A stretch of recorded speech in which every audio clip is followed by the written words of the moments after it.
it's a reminder for me, it's a reminder for you to hopefully strengthen the intentions and kind of motivate ourselves to make this Ramadan the best what we'll ever live, and for us to kind of have clear objectives and what we're hoping to achieve. And that's what this lecture is about, really. It's talking about the objectives. What are we trying to, what are the 5 rewards that we should be focused on or hoping inshallah to get throughout the month. And tomorrow I'll be joined by Dr. Gibran Khukar, and we'll talk a little bit about challenges that occur during Ramadan. I'll point out maybe some of the philosophies that exist behind fasting, and maybe how to plan things out. And he'll talk a little bit about some of the challenges that people may face throughout Ramadan and what to do about it. And we'll take some questions, inshallah, throughout the session, make it a little bit more interactive. Today, it's more just, I don't want to say scripted, but it's kind of scripted. I'm going to go through this lecture, and you can listen to some of these narrations, and hopefully you'll find some benefit in what I'll share with you. I make that a little bit bigger because that's puny. Yeah, so no one's gonna see any of that. So the hadith that I like starting out with is a hadith that's narrated by Imam Bayhaqi, Imam Ibn Khuzaymah. And this is a hadith that it may in its own sense have some issues with its chain of narration. However, the scholars have verified every piece of information in it, meaning every line in the hadith exists in another authentic hadith. So really all this hadith does is just puts them all together. And because that's all it's doing, I don't see, my teachers never saw a problem in narrating it, and neither do I. And I think it's a nice way to kind of bring it all together. The hadith is Hadith Salman. And what he said here, Sayyidina Salman al-Farisi, قال خطبنا رسول الله صلى الله عليه وسلم في آخر ليلة من ليالي شعبان. The Prophet ﷺ stood and he spoke to us at the last night of Sha'ban. He shared with us, which is going to be this Thursday, inshallah ta'ala. So he shared something with the Sahaba. And he said, أيها الناس قد أضلكم شهر عظيم مبارك شهر فيه ليلة خير من ألف شهر. O people, indeed, upon you is a magnificent month that is filled with barakah. And the word Mubarak obviously is a word that we are familiar with and we use a lot. But this is how Allah subhanahu wa ta'ala describes Ramadan, and this is how the Prophet ﷺ describes the month of Ramadan. It's a month that is filled with barakah. And Allah subhanahu wa ta'ala chooses from time and space specifics that He offers certain degrees of blessings to. So when it comes to places, Allah subhanahu wa ta'ala chose Al-Masjid al-Haram, and He chose Al-Masjid al-Nabawi, He chose Al-Masjid al-Aqsa and all that surrounding it. And he called those places places that have barakah in them. And then He called all masajid anywhere, places that have barakah in them. And then He called places where people are being cared for, like hospitals, as places that have barakah in them. And this is how we go by as Muslims. And when it comes to times, He also subhanahu wa ta'ala chose times and made them, blessed them. For example, the day of Arafah, and the months of Hajj, and the day of Jumu'ah, and then the holy month of Ramadan. And probably Shahr Ramadan is one of the most blessed times of the year. And as he says, alayhi salatu in the second part of this hadith, or the second verse, within this month is a night that is better than 1,000 months. And I'll talk about that in more detail, inshallah, in the second as I go along. But he's referring to Laylatul Qadr, the night of status, where Allah subhanahu wa ta'ala compresses the ajr, the reward of 83 years into one night. It's not even to a full day.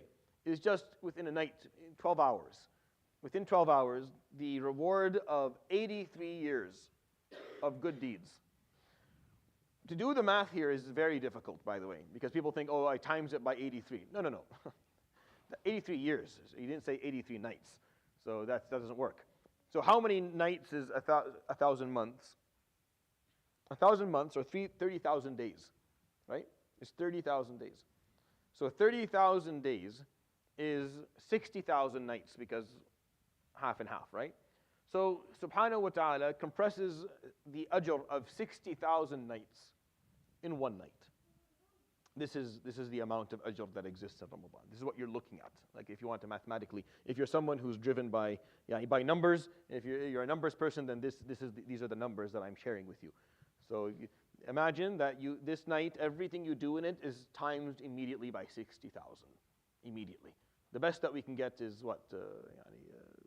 We look for 10, عشرة أمثالها, sometimes up to 700. This is up to 60,000. This is just for Laylatul Qadr.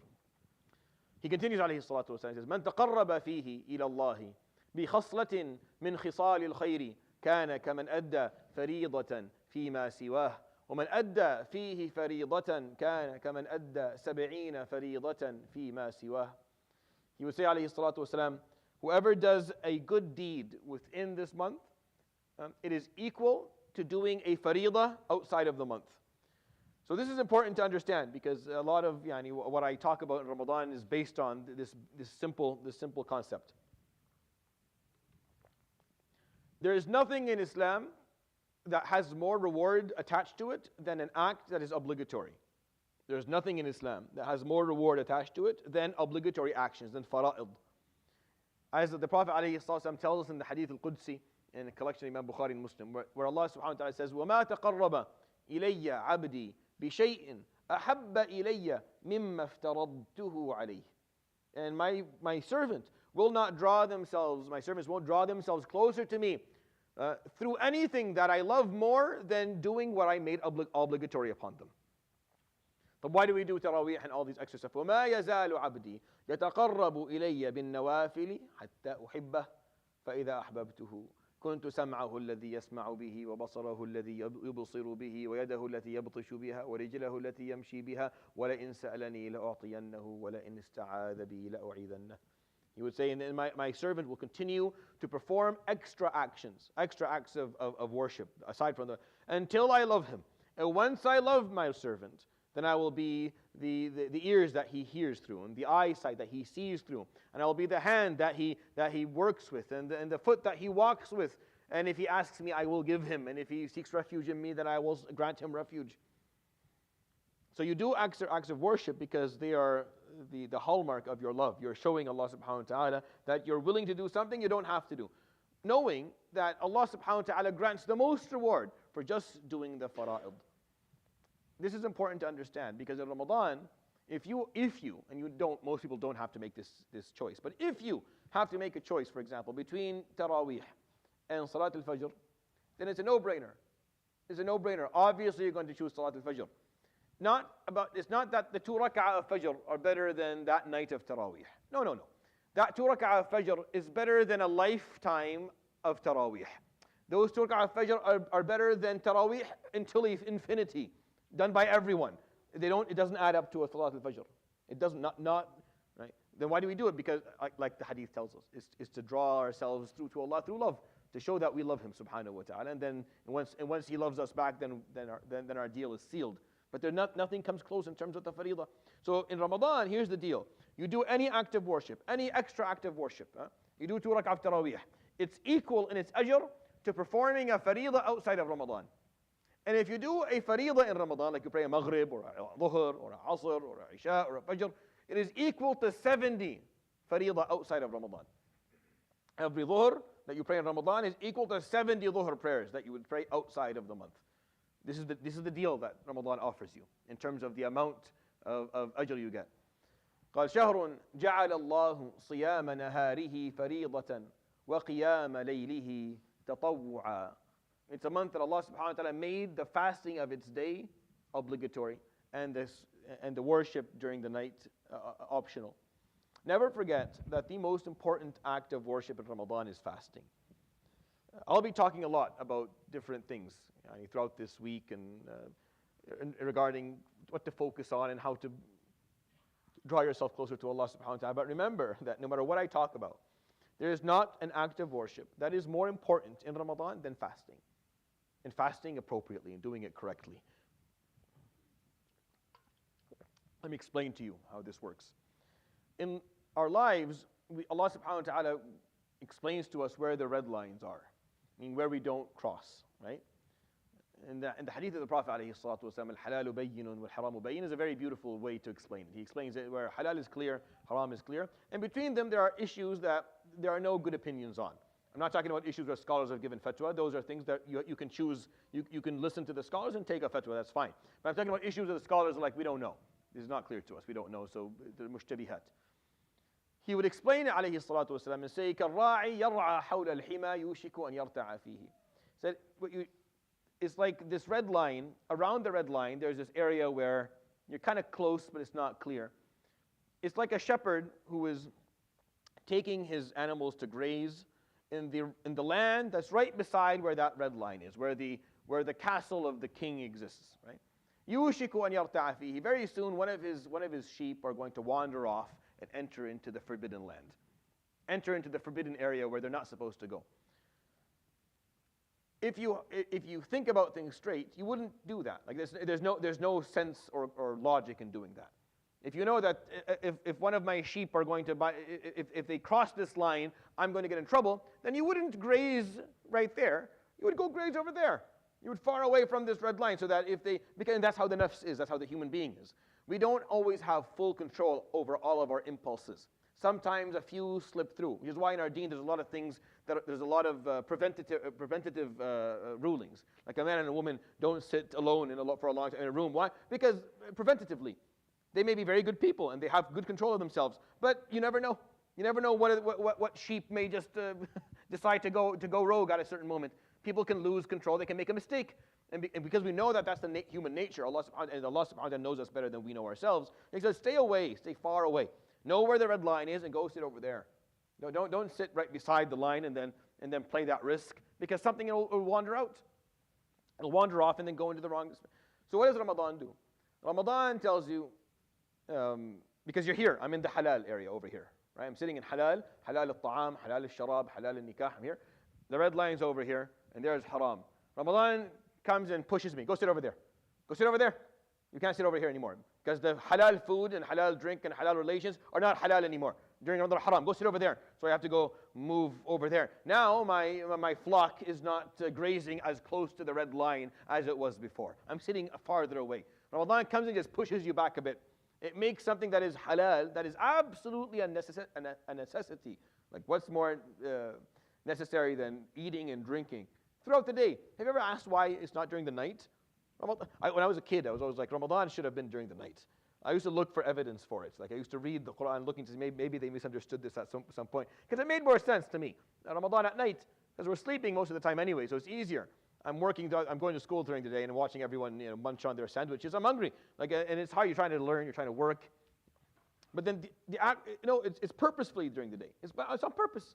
It's to prove to you that you don't need as much as you think you need. That you're capable of doing much more. That you have the ability to not have your basic needs, food and drink, for you not to fulfill your basic instincts of nourishment and sexual relations, and still survive and do well. And it's a lesson for the human being about them. It's a lesson for us about ourselves, really, that you're able to actually function. That there's more to you. There's more to you than just the food and the drink and the sex. There's more to you than that. And it's a reminder. But really, what Ramadan is doing is it's pushing us that way. So it's one of the silliest things in the world is for you to be sitting here where it's halal, and Allah says, nope, it's not halal anymore. So instead of going that way, you go sit in the haram. Right? It's the dumbest thing in the world. You're trying to. How do you abstain from halal food and halal drink and halal relations, and then go do something haram in the middle of Ramadan? That's insane. What are you doing? The whole point of this is to actually send you farther away from the red line. What are you doing crossing the line? You shouldn't even be in this area to begin with, the halal area. You're not even allowed to be here. You have to go farther away because this is no longer halal to you. No, I'm not going to be, oh yeah, okay, I can't sit here anymore. Understood. I'll sit over there. What do you mean? You sit over, you'll cross the line and sit. So when people engage in ghiba and namima, and they look at haram and listen to haram and speak things that are haram, and what are you doing? You are holding back. You are holding back on something that is halal, only to fall into something that is haram. You have to bring some logic into this argument and this discussion. That's why the Prophet ﷺ would tell us in other hadith, مَنْ لَمْ يَدَعْ قَوْلَ الزُّورِ وَالْعَمَلَ بِهِ فَلَيْسَ لِلَّهِ حَاجَةٌ أَنْ يَدَعَ طَعَامَهُ وَشَرَابَهُ. The person who does not stop lying or offering false testimony, or acting based on lies, or acting based on false testimony, then Allah has no need for this person to stop eating and drinking throughout the day. Allah subhanahu wa ta'ala has no need for you to starve or be thirsty. If you're going to go around lying and acting based on lying, like behaving, making decisions based on a lie, like you're oppressing people, you're corrupt, it doesn't matter. It doesn't mean that if you lie during a day of Ramadan, then you break your fast. No, you don't break your fast, but you lose the ajr of the fast. Today's lecture is not about what invalidates your fast. I already talked to you about that last week. And when I put the invalidators of fasting, I did not put amongst them lying, because it doesn't invalidate your fast. It just takes away your ajr. You're still fasting, but you're losing all of the reward, because Allah subhanahu wa ta'ala, this whole thing is designed to push you farther away, to make you someone who is no longer grazing with his flock close to the line where he should not be, right? And this is an important. So when you perform siyam this year, make sure that you perform siyam with excellence. That you perform siyam not just from food and drink and halal relations, but you perform fasting from all that which is distracting and all that is haram. The reason I say this to you is because the Prophet ﷺ, he scared us a little bit with certain things he said. In the hadith of Ibn Majah, where he says عليه الصلاة والسلام رب صائم ليس له من صيامه إلا الجوع والعطش ورب قائم ليس له من قيامه إلا السهر والتعب. How many are there of people who fast and all they get from their fasting is just that they were hungry and thirsty that day? That's all they got. They got nothing. They benefited nothing spiritually, and they benefited nothing Yawm al-Qiyamah. They were just hungry and thirsty that day. So what happened today? You fasted. What happened? Yeah, it's just going to go on your permanent record. You were hungry that day. That's it. Nothing else. Nothing else was worth, because you didn't get any ajr for it. You got no reward for it. وَالْعِيَاذُ بِاللَّهِ. May Allah subhanahu wa ta'ala protect us from that. And how many are there people who will pray all night, and all they'll get at the end is that they were fatigued, that they just stood for a long time and their feet hurt at the end of it. May Allah subhanahu wa ta'ala protect us from that. Why? Because this is based on the fact that people aren't understanding the essence of it. The essence of it is that you are fasting. You are fasting from haram before halal. There's no reason. Common sense, just basic common sense. There's no reason to fast from halal when if you're going to go and fall into haram. If you're living your life and this is haram and this is halal, and then Ramadan comes and makes halal haram, what do you think happens to haram? When it turns into halal? No, it becomes haram to the power of 2. It's haram double. Like it's way more haram in Ramadan than it is any other time. Because now not only is that haram, the stuff that are basic needs are haram. Like you're not allowed. Think about this. You're spending all day long. It's 12 o'clock. You need to go get your lunch and your coffee. You're absolutely losing your mind. And you're not going to do it. It's halal. This is halal stuff. It's not like you're going to steal it. You're not eating something that you're not allowed to eat. You're not taking lahm al-khanzir. You're not drinking alcohol. It's just a cup of tea and a sandwich, all halal. But you're not going to do it because Allah subhanahu wa ta'ala said you shouldn't do it. So you go turn on your phone and you look at someone taking off their clothes. Or you go listen to something that is filled with gossip. Why? No, khalas, don't do that. Don't do that. Eat, ya ammi. What's the point? What's the point of you? There's a logic to this. Allah subhanahu wa ta'ala is asking you to heighten your spirituality. He wants you to elevate. We're mammals. If you live like a mammal, where you just want to eat and drink and reproduce, you can get caught up in that mentality. Allah subhanahu wa ta'ala in Ramadan says, no, hold on. There's more to you than this. There's more to you than just wanting to eat and drink and reproduce. There's more to you than just the materialistic aspect of dunya. Pull your head out of that and focus on the aspect of you that is something that is much more meaningful, the spiritual aspect of who you are. And when you're able to tap into that, by the way, you will find Ramadan, you will love fasting, and you'll fast more often, and you'll understand, because when the stomach is empty, like during the day of Ramadan, after 10 hours, after 3 or 4 days of Ramadan, and what ends up happening is your body gets tired of asking your brain for food, because we're used to generating all of the energy from wolfing down donuts. And when you stop doing that after a while, and your body gives up on that, it's like, okay, he's not listening. He's not listening. We've been talking. It's 10 hours now. We're starving. He's not listening. So your whole body changes. The amount of blood that is sent down to your stomach decreases, and your body kind of it's like traffic. The lights go red all around the stomach, and they start selling the blood elsewhere. There's no point. There's nothing's in here. We're eating ourselves, and this is not going anywhere. And they knock on the door of the liver, and they say, okay, figure something out. Like go into your chemistry lab and make something. We need energy. And it starts doing that. And then your metabolism, it comes down. Your heart rate slows down. And then the highway up here slows down. Everything about you just slows down a bit. This is very helpful. You can't contemplate or meditate or reflect or think deeply about anything when you're driving at 200 miles per hour up on the highway up here. You don't, if you're driving really quickly on the highway, you don't notice anything, right? You're just focused on not having an accident and getting where you're going. But when the traffic hits and you have to stop, that's when you put your head up and you look around and you see the trees and you see the horses and you see something beautiful and you're able to actually notice what's around you. Ramadan, it slows the body down so the spirit can notice the beauty that surrounds it at every moment. So the spirit is capable of taking in all that which Allah subhanahu wa ta'ala has surrounded it with. So you are able to contemplate His majesty subhanahu wa ta'ala, His beauty, and His love, and His provision to you, because you have nothing else to do. Like you're not going to eat, and eating and drinking is a pretty big part of our daily lives. That's not on the table. You can't really you can't fulfill the part of your life that is sexual either. So what are you going to do? So you have to actually look, is there more to you than that, or is that all that is? Bring a healthy mammal that is hungry, and put food that it can eat, and 10 times out of 10 it'll eat it. Right? 10 times out of 10, if you have a cat, you know this. 10 times out of 10, if it's hungry and it's healthy, it'll eat it. The only one that doesn't is the human being during Ramadan. When you decide that I'm not going to touch this, I'm thirsty and I'm hungry, I'm not going to touch it. Right? This is a big deal. You just made a very, very big choice about who you are. And you're allowing yourself to discover about your own essence, about the essence of your spirit and your soul, your nafs and your ruh, something that you don't really have the ability to find out outside of Ramadan. So it's something worthy of contemplation. There's a beauty to fasting that I don't think we fully try contemplation during fasting. And you have to try to reflect. I'm going to talk about these things, inshallah, in the series that happens after Fajr throughout the month, inshallah. I'll focus on them a little bit more. But this is how, for you to actually build values and build principles and build connections, you have to be able to reflect on things. And it's hard to reflect when the majority of the blood is either going to the stomach because it's filled with food, or is going to the stomach to remind you that you need to fill it with food.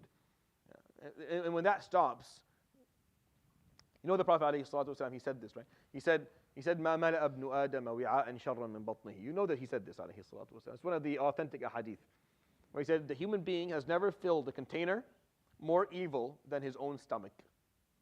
This is verbatim. That the human being has never filled a container that is more evil and more harmful to him than his own belly. And he said, if you have to, then a third and a third and a third. Meaning you never walk away full, ever. If you want to follow his sunnah, alayhi salatu, you never get up off the food full, ever. Tops 2/3. Like that's if you're, it's been a rough day for you. But aside from that, you never get up. Why? Because, and this is not just, these are his teachings, alayhi salatu wasalam. But if you want to talk, go look up what the Stoics say. Go look at what the teachings of Buddha are. Look at the teachings of the Hindus. Look, you'll find that this teaching exists in the background of every major religion. It's a commonality amongst them, that a full belly does not allow for the spirit to elevate, or for the mind to function, or for the human being to actually break loose from the chains of his instincts. And the Prophet ﷺ, not only did he teach this, he practiced this all throughout his life, ﷺ. And Ramadan is just a jump, it's a jump start. It's just jump starting you on that path to see if you can appreciate the beauty of having that clarity, that inner clarity. He continues, alayhi salatu wasalam, and he says, وَهُوَ شَهْرُ الصَّبْرِ وَالصَّبْرُ ثَوَابُهُ الْجَنَّةِ. And it's the month of perseverance. And perseverance, there is no reward for it in the eyes of Allah except Jannah.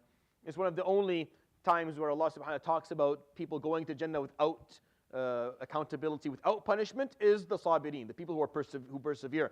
In Surah Al-Zumar, إِنَّمَا يُوَفَّى الصَّابِرُونَ أَجْرَهُمْ بِغَيْرِ حِسَابٍ. And exclusively, it's the perseverant who will be offered their reward on the Day of Judgment without accountability. Meaning, you're coming Yawm al-Qiyamah, holding your book, waiting in line to be asked the questions. You're fast-tracked onto a different VIP line. Get out, just watch, just go. The gates are there. Well, what about the? No, you don't need to have hisab. You lived your life in perseverance. The majority of your life was sabr, and you showed that sabr, and you stood here, and you didn't complain, and you were not objecting, and you weren't upset, and you were not complaining about it. Be careful. Be careful of allowing yourself to get carried away before and after and during Ramadan, where you're complaining about how difficult this is and how frustrating this is and how this. Be careful. What did the father Yaqub alayhi salam? What did he say when he lost it? فَصَبْرٌ جَمِيلٌ. Twice. فَصَبْرٌ جَمِيلٌ. Sabr has to be beautified. It has to be beautiful. Sabr has to be a sabr where you are accepting all that which Allah subhanahu wa ta'ala has chosen for you. Knowing that whatever Allah subhanahu wa ta'ala has chosen for me, knowing that within that choice for me is my best interest. Whether I can see it right now or whether I can't see it right now, I know that this is what Allah subhanahu wa ta'ala has chosen for me. And if He chose it for me, then I accept it, because if He accepted it for me, then why would I object? Because He is my wakil. He is my trustee, subhanahu wa ta'ala. Why would I have a problem with it? So He has chosen for me for these 30 days, and no problem. I'm not going to be, don't be the person who's complaining and whining all the time. There's some people who are like that all the time. All the time, just complaining and whining about it. Ya akhi, you're ruining your ajr. But stop doing this. No, this is, the people who use inni sa'im as a threat. Inni sa'im. He's threatening them. I'm fasting, huh? I'm fasting, meaning I'm ready to kill someone. Why? Khair, inshallah. So what was your fasting? So what is that? Why does that mean that you're going to blow? What is this type of, what fasting is this that is taking you to the point where you're ready to wring someone's neck, or you're ready, your road rage is going to cause you to slam into someone because I'm fasting? La ya ammi. Because you're fasting, you behave better. Because you're fasting, you're kinder. Because you're fasting, you're more empathetic. Which takes me to the next piece of what he said, alayhi salatu wasalam. And he said, وَهُوَ شَهْرُ الْمُوَاسَةِ. And it's the month of Muwasa. Muwasa, it's a word that I find difficult. Yuwasi is to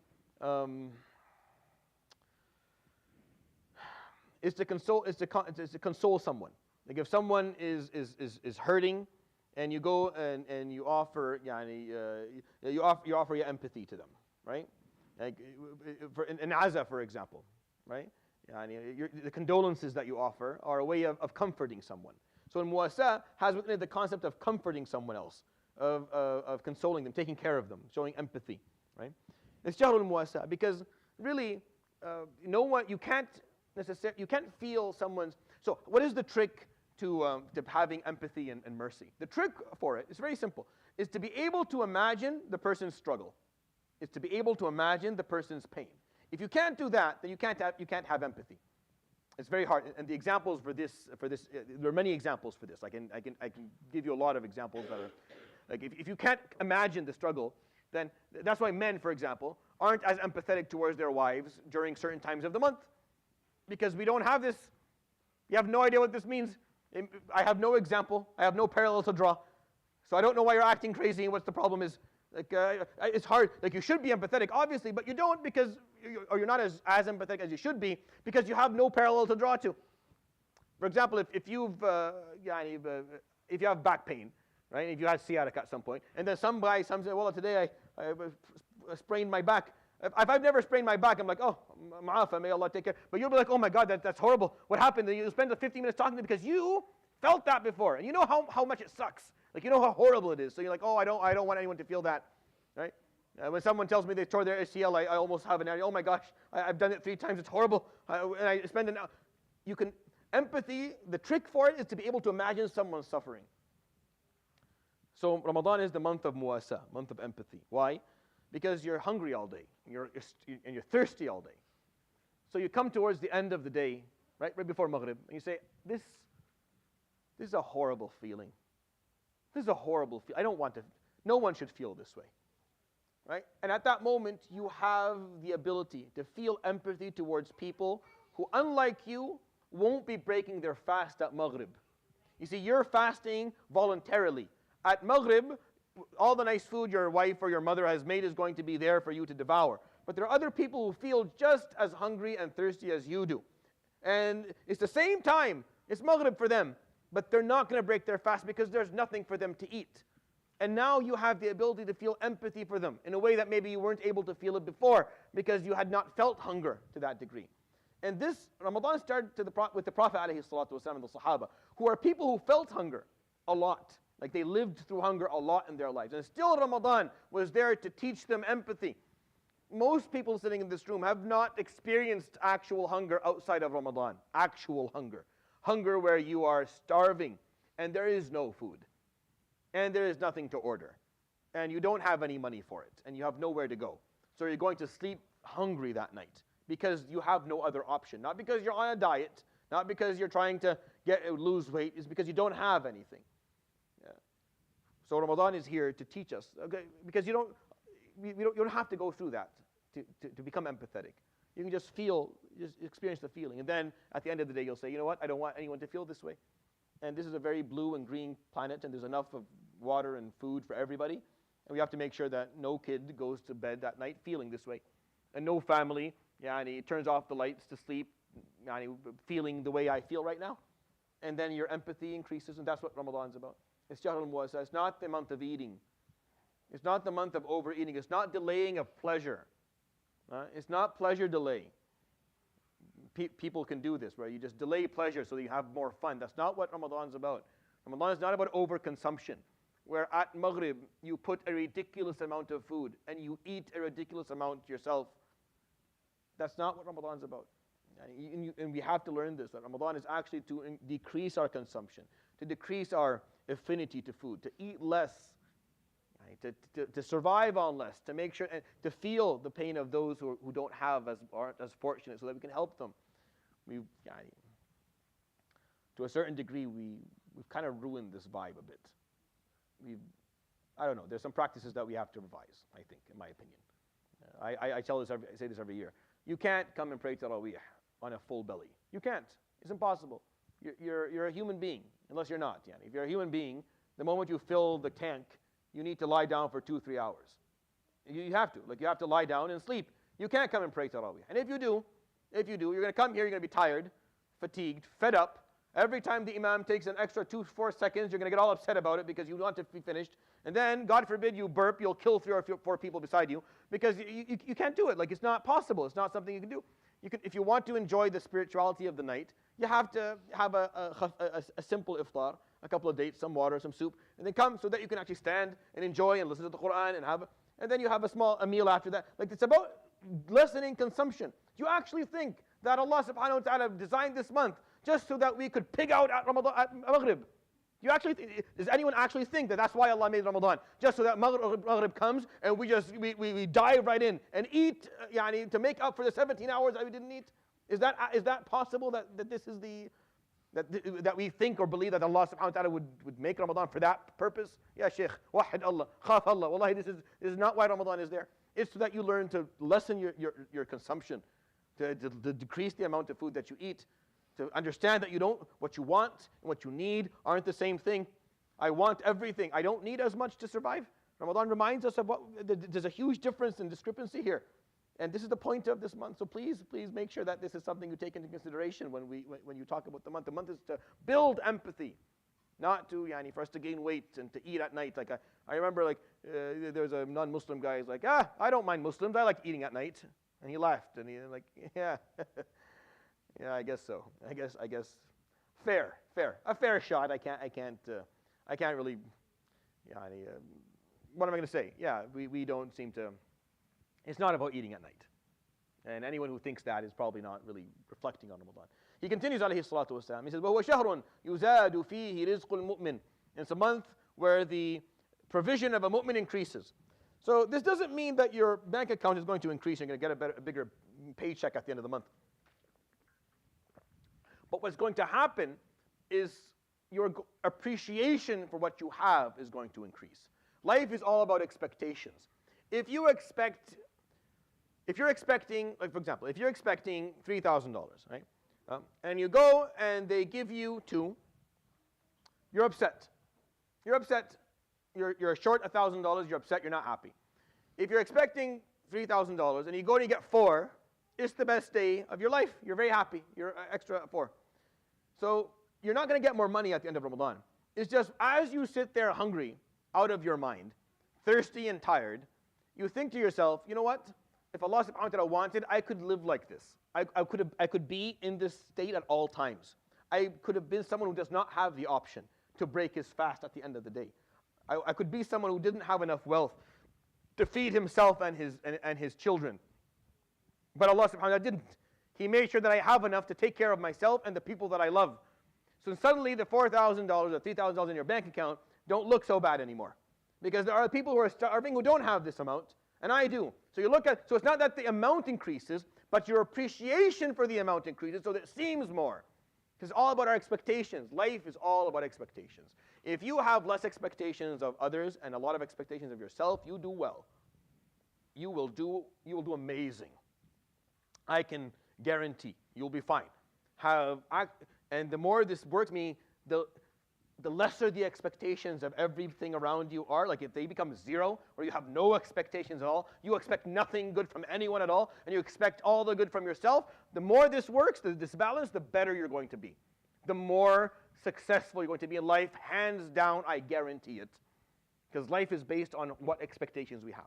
Marriage is all based on expectations. If you walk into the marriage expecting the other person to do everything, you're going to be miserable. And if she expects the same thing of you, she's going to be just as miserable. And you'll both be good people who are both miserable because you had wrong expectations. Because you thought more of what was going to happen. You enter into any relationship expecting more from yourself and less from the people in front of you. Don't expect less to the point where you allow people to turn you into a doormat. No, but you don't expect more than what is reasonable, more than what is the norm. And when it comes to Allah subhanahu wa ta'ala, what right do I have to expect anything from Allah? At this point, what rights do I have? Based on what am I allowed to expect anything from Allah subhanahu wa ta'ala? After everything He's already given me, what right do I have to expect anything? So once my expectations are nice and where they should be, I start expecting more from myself. What I have becomes more beautiful. It's more beautiful, it's more meaningful because, alhamdulillah, you're not looking at it as, oh, I wanted more, I expected more, I was hoping for more. No, it's not a healthy way to live. It's not a healthy way in any way. Ramadan reminds you of this. It could have been way worse. You could feel like this every day, but you don't. I work in cancer clinics. I see people who are starving and there's food and they can't eat. They can't. They have no appetite for it. They can't do it. They're dwindling away. They're slowly fading away because they don't have. You have to be careful of what we complain of, what we're not happy with. And it's one thing to be, your expectations to be of yourself, that I should be working harder. I should be putting more effort into this. I should be pushing myself further. Versus I expect Allah should have done more for me, or others should have done more for me. That's a different thing. Very different things, and that second one is not a good one to be in. And that's why Ramadan is a month where the provision of the mu'min increases, because the mu'min is reminded again to appreciate that which Allah offers, and they're happier with it. So it seems more, even though the number may not increase in its own sense. He continues عليه الصلاة والسلام قال من فطر فيه صائما كان عتقا لرقبته ومغفرة لذنبه دون أن ينقص ذلك من أجر الصائم شيء. The person who feeds a fasting person, helps them break their fast, that will be a reason for their necks to be freed of punishment and for their sins to be forgiven, without that affecting the reward of the person who was fasting. Listen, the culture here is absolutely sublime. You are hungry all day long. You are thirsty and hungry all day long. And at the end, when you're allowed to break your fast, the culture that we have is you take the food and you look for someone else to eat it. And you're looking for someone else to share it with. You want to feed someone else. The competition becomes who will feed someone else, like who's going to feed more people. Instead of, because the focus should be on me right now. At the end of the day, I'm hungry, I'm thirsty, I'm tired. The focus should be all on me and my eating. And the culture of our deen is the opposite. Yes, break your fast right at Maghrib, but then run around and see who's going to eat your food. Who can you feed so that the ajr? The ulama would say that if two people are fasting together, at Maghrib, each of them should feed the other. So each one takes the ajr of himself and the other person. You see this culture? This culture is like, here, tfaddal. I want, no, take it from my hand. I want you to eat from my food. Now, if you have a bad friend, he'll eat yours and his. But yeah, that's rare, and maybe you just stop fasting with that person. But for the majority of them, this is a two-way road, where the culture becomes that of selflessness, that of wanting to feed the other person. It's a beautiful thing. It's beautiful. It's getting out of this mentality of selfishness, of wanting more for myself, but rather saying, I don't need this much food. A date and some water, I'll be fine. But I can feed someone else. It's one of the beautiful. I remember this like I was a kid when I lived in Mecca. I remember, my dad used to drop me off right before futur and go down. He had to work in the Zamzam, the pumps and stuff, and I would go with my little sajada and go inside and pray Maghrib and stay there for Taraweeh and stuff. So I remember during Maghrib time they put out like food, and I remember this old Indian man. wallahi, the skinniest person I've ever seen in my life. Like, you look at this, the skinniest person, you could just see that life has beaten this guy to a pulp. Like, this person has been slammed by life, and he's walking around with in his hand like a couple of dates and a little bit of laban. He's walking around looking for someone to have futur with him. And during Ramadan, like, you look at this guy, he probably needs this food more than anyone else. Like, I hands down, this person should eat all that he has in his hands, and probably what other people have as well. He's walking around looking. I remember this story because he came to me. And he sat down with me and he said, futur? Futur. So I had futur with this 80-year-old Indian gentleman who just wanted to make sure that he shared his futur with someone. I was a kid, probably not even worth giving the food. But this is the culture that it brings. It's a culture of giving, a culture of feeding, a culture of selflessness. That is the spirit of the month. It's the spirit of the month. And then he would finish, alayhi salatu wasalam, and he would say, well, shahrun, and this piece may lack some authenticity, but I still think it's worth sharing. هو شهر أوله رحمة وأوسطه مغفرة وآخره عتق من النار. It's a month. The beginning it's compassion and mercy. In the middle of it is forgiveness. At the end of it is freedom of punishment. And whether it's the beginning or middle or at the end or not, these three concepts are by far the three concepts that fill Ramadan. Allah's compassion, Allah's forgiveness, and Allah subhanahu wa ta'ala is freeing us of punishment. And that was the khutbah that the Prophet alayhi salatu wasalam gave at the end of Sha'ban. So what I'm going to do today, just because I keep on running out of time for this. Here are the 5 bounties of Ramadan. I want you to know them by heart. By now you should know them. If you haven't, that means you haven't been listening to me for the last couple of years. So start listening to me so you can learn this, because you have to know this. In Ramadan, these are the 5 bounties that you should always have in your mind.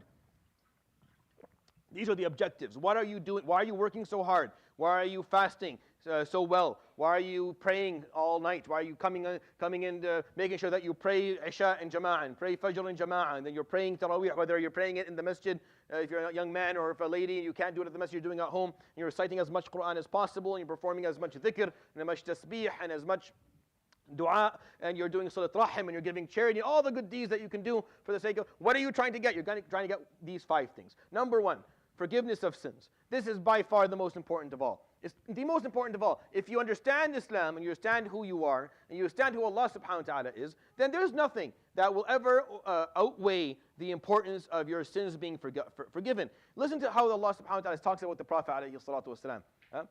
He tells him, أَلَمْ نَشْرَحْ لَكَ صَدْرَكَ. Did we not open your heart towards this deen? وَوَضَعْنَا عَنْكَ وِزْرَكَ. And we forgave your sin. Look how he describes it. الَّذِي أَنْقَضَ ظَهْرَكَ. The sins that are weighing heavily on your back. What sins did he have, alayhi salatu wasalam? Sallallahu alayhi wa sallam. He had sins that weighed on him. What sins did the Prophet alayhi salatu wasalam have to weigh on him, alayhi salatu wasalam? It wasn't the fact that he had a lot of sins. That's how he saw sin. He saw the smallest shortcoming on his behalf. He saw the smallest mistake on his behalf to be a sin that is weighing on him. He was worried about his mistakes. He was worried about his shortcomings, alayhi salatu wasalam, and Allah would tell him, I forgave them all for you. That's why, لِيَغْفِرَ لَكَ اللَّهُ مَا تَقَدَّمَ مِن ذَنْبِكَ وَمَا تَأَخَّرَ. He's told you all your previous sins and later sins are forgiven. And he still stood all night asking Allah to forgive him out of worry for his sin, alayhi salatu wasalam. Because a Muslim feels that his sin is like a mountain that is being held right above his head. Any moment, whoever's holding it will leave it and it will crush him. And a munafiq feels his sin is a fly. Sat on his nose for a second, he went like this and the sin went away. Allah subhanahu wa ta'ala offers us, this is what the Prophet alayhi salatu wasalam says.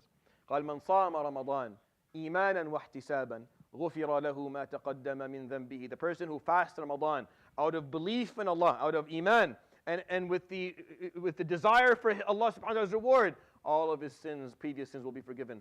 The Sahaba said, too hard. So he said, من قام رمضان إيمانا واحتسابا غفر له ما تقدم من ذنبه. The person who prays at night, every night in Ramadan, all of his previous sins, the same condition, two conditions, all of his previous sins will be forgiven.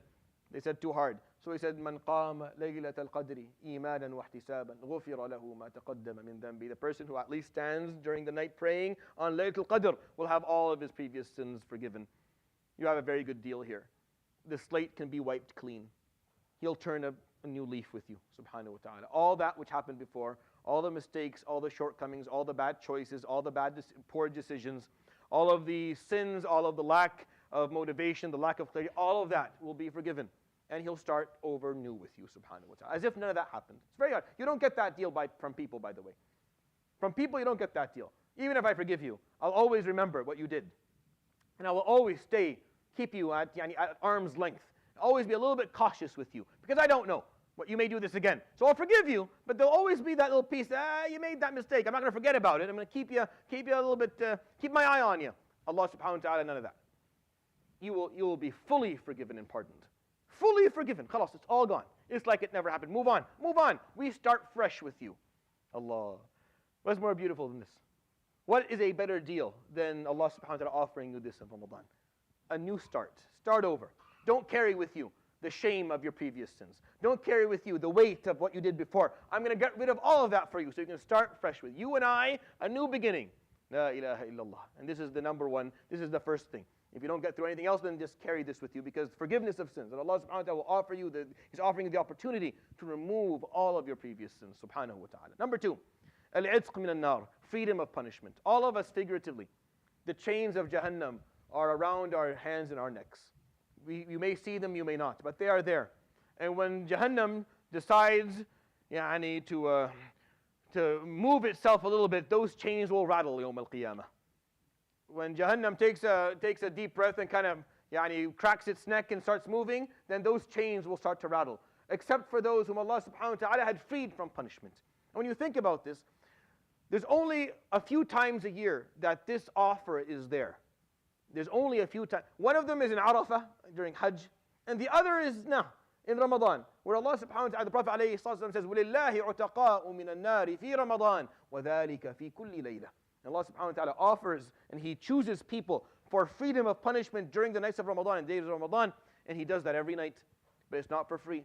It's not for free. Everyone around you is competing for this. We are all competing for this. We are all trying to present ourselves as the ones who are worthy of this. So you're in a competition of millions of people. So you have to bring your A game. You have to be at your best in order for Allah subhanahu wa ta'ala to choose you. But once He does, what do you think there's going to be what moment will be more valuable to you yawm al-qiyamah? The day you graduated, the day your business succeeded and you made your first million, the day that you got married, the day you had your first child, it'll be the night that Allah subhanahu wa ta'ala said, Anta atiqi min an-nar. I have freed you from punishment. You will not see Jahannam. You will not hear Jahannam. You will not be there as it is paraded in front of people. You will not be around it. You will not know what it's like in any form. You will be far away from Jahannam. Jahannam is not going to be a part of your equation on the Day of Judgment. What night is more valuable than that night? It doesn't mean that you'll never sin again. It just means that Allah subhanahu wa ta'ala will make sure that your khair after Ramadan will be better more than your shar. And you'll do more good than you will do evil. And that you'll always repent when you make a mistake, and you'll always find your way back to Allah subhanahu wa ta'ala when you go astray. The Prophet alayhi salatu wasalam, this is what he asked for the most in Ramadan. What he asked for the most alayhi salatu wasalam was al-'itq. In Arabic, when you say the word 'itq, you'll find it in the Quran, right? You'll find it in the form of 'itq raqaba, right? And it's the freeing of a slave. It's a big deal in Islam. It's a great act of worship for us to do, which is to free slaves, make sure people are free. So if someone is enslaved, you free them. And Allah subhanahu wa ta'ala used the same term to describe what is offered to us. It's like until He performs 'itq upon us, and until He frees us from this punishment, then the possibility of that is still there. Regardless of who you are, there's always that possibility. But the beautiful part of this is that once He frees you, He never takes that back. The Kareem subhanahu wa ta'ala would never give you something and then take it back later. Once He offers you 'itq, once He says you are now freed, you will never be punished. Once you get that stamp of 'itq, it will never be taken away. May Allah subhanahu wa ta'ala grant us the ajr of 'itq min an-nar. Number 3, immense reward. And I talked a little bit about that in the hadith of the Prophet alayhi salatu wasalam, but I'm going to share with you something else regarding the immense reward. So not only does any good deed in Ramadan equal a faridah outside of Ramadan, and not only does every faridah in Ramadan equal 70 faridah outside of Ramadan, not just that, but the Prophet alayhi salatu wasalam tells us in the hadith Qudsi في البخاري ومسلم, يقول الله سبحانه وتعالى كل عمل ابن آدم له إلا الصيام فإنه لي وأنا أجزي به.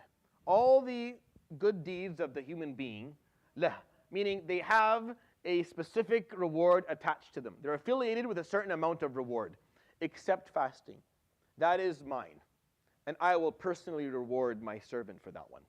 So Yawm al-Qiyamah, inshallah, may Allah subhanahu wa ta'ala grant us this. You come Yawm al-Qiyamah and you look at the billboard, and on it is all the good deeds. You have salah and zakah and hajj and birr al-walidain and jihad and sadaqat, all these things. And all of them, in front of each and every one of them, there is a reward.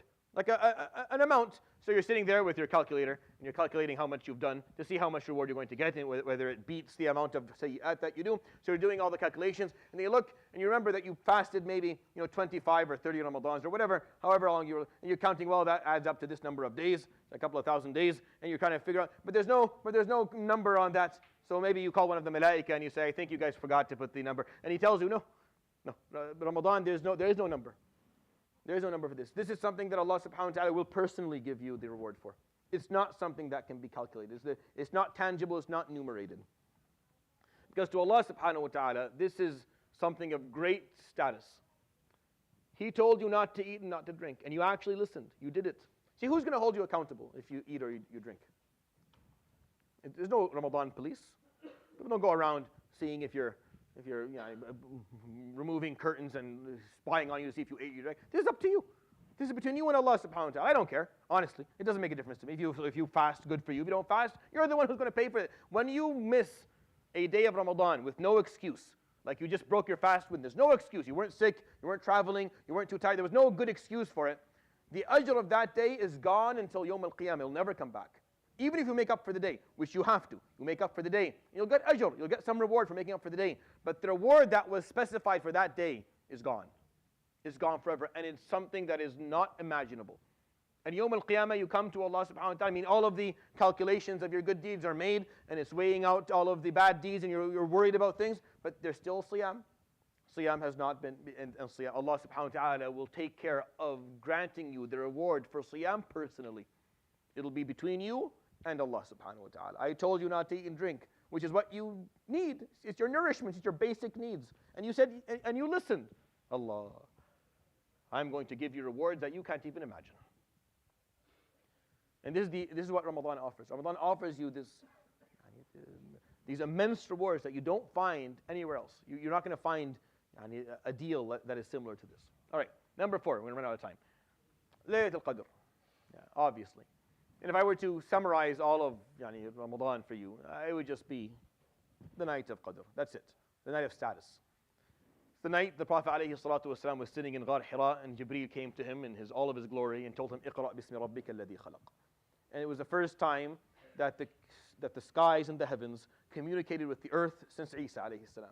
It would be the beginning of the last time this would ever happen again, revealing the most magnificent of all books that Allah subhanahu wa ta'ala had ever sent or has ever sent to His people, to His servants. And because of the status of the Quran, and because of the status of this union of Jibreel with Sayyidina Muhammad alayhi salatu wasalam in this beautiful spot, taking the first words of the Quran together, this night was forever going to be seen as the most valuable night of the entirety of time. So Allah subhanahu wa ta'ala says, Laylatul Qadri khayrun min alfi shahr. It's a night that's better than 1,000 months. 1,000 months, 30,000 days, and 30,000 nights. So 60,000 nights in total, compressed all into one night. If a baby is born, you look at the baby, and you say, this baby will live for 1,000, may you live for 1,000 months. It's a very nice dua. 1,000 months, 1,000 full moons. That's 83 plus years. That's a long life, inshallah. It's a good life. It's a good amount of time. Allah subhanahu wa ta'ala compresses the reward of a lifetime in one night. Just to see. I want you to imagine Yawm al-Qiyamah. Your scales kind of teetering back and forth. And you do a sin, it goes this way. You wake up for Fajr, it goes this way. And it's just back and forth. And then you witness Laylatul Qadr. And it just plummets down. 83 years all at once in one of these sites. 83 years, not 83 fold, not timing about 83. It's 83 years worth of ibadah in one night. He hid it, subhanahu wa ta'ala. That's why He hid it. This is way too valuable for you to pinpoint it. Don't gamble with this. Please don't gamble with this. Please don't say, I'll just take my chances with the 27th. Don't take your chances with anything. It's if you do the last 10 nights, it's guaranteed in there. It's guaranteed in the last 10 nights. It's a lifetime of worship. If you've spent a lifetime of sin, like me, if you've spent your life, a lifetime of mistakes and shortcomings, this one night can make up for it. This divine teaching that it's not about quantity. It's never been about quantity. It's about quality. It's about the quality of what you do. You can live a very short lifetime, but you can fit in it so many deeds of value that you'll come Yawm al-Qiyamah with the ajr of a nation, of an ummah. Just with this night. There's a lot to learn about Laylatul Qadr. I don't have time, but do you know that here's something to contemplate. Think about this on your own time, if you like. Surah Al-Qadr, is it a Makki surah or a Madani surah? Anyone know? It was revealed in Mecca or Medina? To the majority of scholars in Mecca, right? The majority of scholars say that Surah Al-Qadr was revealed in Mecca. The majority of scholars. That means this surah was revealed before Ramadan was even a thing. Ramadan became Ramadan in the second year of Hijrah, right? So the concept of Laylatul Qadr, as we understand it today, which is that night that we search for, we want to get, existed only in the second year of Hijrah. So how did the Sahaba understand this surah before all that? How did they understand إِنَّا أَنزَلْنَاهُ فِي لَيْلَةِ الْقَدْرِ وَمَا أَدْرَاكَ مَا لَيْلَةُ الْقَدْرِ لَيْلَةُ الْقَدْرِ خَيْرٌ مِنْ أَلْفِ شَهْرٍ تَنَزَّلُ الْمَلَائِكَةُ. What they're being taught here is that sometimes one night can equal a lifetime. Sometimes you can do something so valuable at one moment that will be more important than a lifetime of mediocrity. Sometimes one moment. And what He puts for you every year, subhanahu wa ta'ala, at the end of Ramadan is that moment. Is that night, that one night that will be more worthy, more valuable, more significant than our lifetimes. Just to see, do you care enough? Does it matter enough? You have the night of status. The night where Jibreel comes down with the malaika to see how the Quran is doing. تنزل الملائكة والروح فيها بإذن ربهم من كل أمر سلام هي حتى مطلع الفجر. The night where Allah subhanahu wa ta'ala decrees no punishment on his servants. That night, no decree of punishment will be made against any of the servants. All of it will be salam from Allah subhanahu wa ta'ala. And Jibreel comes down and he sees, how's the Quran doing? The Quran that I left with Muhammad alayhi salatu wasalam, that he taught, is it still being honored? Are they still maintaining it? Are they taking care of it? Are they reciting it? Are they loving it? Are they practicing it? Are they preserving it? And it's up to us to either make Jibreel proud of what we do or we don't. And the last piece is acceptance of dua. Number 5 is ijabatul dua. The last thing that Allah subhanahu wa ta'ala offers us in Ramadan is this very special time for us to speak to Him. You pick up the phone with Allah subhanahu wa ta'ala at the beginning of Ramadan, and I hope that as you go throughout the month, you never hang up and you keep it open until the day you die out, way beyond Ramadan. He says alayhi salatu wasalam, لِلصَّائِمِ عِنْدَ فِطْرِهِ دَعْوَةٌ لَا تُرَدُّ. The fasting person, when they break their fast, before or after, they get a da'wah that is never refused. They're never rejected. When you recite the verses of Siyam, when you go through Ya ayyuhalladhina amanu kutiba alaykumus siyam shahru Ramadan, at the end of those verses, in the middle of them actually, like the verses of Siyam right in the middle, وَإِذَا سَأَلَكَ عِبَادِي عَنِّي فَإِنِّي قَرِيبٌ. And if my servants ask about me, then indeed I am very near. أُجِيبُ دَعْوَةَ الدَّاعِ إِذَا دَعَانِ. I respond to the supplication of the supplicator when they supplicate. Learn the art of dua. Learn in Ramadan how to speak to Allah subhanahu wa ta'ala. What it means to speak to the Almighty. What the etiquette is of supplicating the Divine subhanahu wa ta'ala. Because once you learn the beauty of doing this, once you get into the habit of making dua to Allah subhanahu wa ta'ala, I guarantee you will never stop. This will become the most valuable thing that you have. Dua is the ibadah. And Allah subhanahu wa ta'ala promised the Muslims in Ramadan acceptance of their dua. Whether that means He gives you what you want when you want it, or He gives you what you want later, or He gives you something better, or He removes sayyat from you on the Day of Judgment, I don't know, and all of them are good. You just learn to start speaking to Allah subhanahu wa ta'ala. And as long as that connection between you and Allah subhanahu wa ta'ala is alive, then you will be well. You will be well and you will do well in your life, as long as you continue to have that connection. So Allah subhanahu wa ta'ala has promised that in Ramadan, He will not reject a dua from His servants. So do with that what you may. I have to end with that. The 5 bounties of Ramadan. Number 1, forgiveness of sins. Number 2, the freedom of punishment or itq min al-nar. Number 3, the immense reward. Number 4, the night of status, Laylatul Qadr. And number 5, the acceptance of dua. May Allah subhanahu wa ta'ala grant us the bounty of reaching Ramadan. And may Allah subhanahu wa ta'ala grant us all of these rewards.